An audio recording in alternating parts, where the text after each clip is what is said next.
In this video, I will show a convenient way to separate a tab from a spreadsheet in Microsoft Excel and then save that tab without having to save the entire workbook.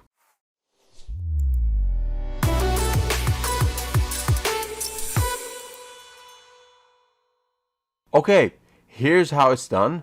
But before I move on to that, if you're new to this channel, don't forget to click on that subscribe button and also click on the bell icon so you won't miss out on my future videos on topics such as Excel, Power BI, Tableau, SQL, etc.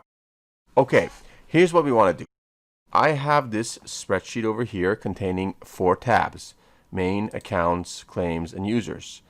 My goal here is to separate the main tab from the entire workbook and save only this tab independently without saving the entire workbook. So here's how this is done.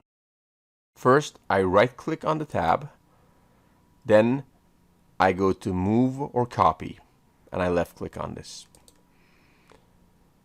The next step from here is from this drop down I will click new book. I'll click on it and then I will click on OK. As you can see, this tab, the main tab, has already been separated from the main workbook and it's ready to be saved. You can save it wherever you want on your desktop or on your device.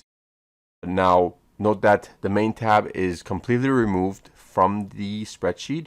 Alternatively, if you also want to have the particular tab on the actual spreadsheet, the main workbook, you can create a carbon copy and then perform this procedure.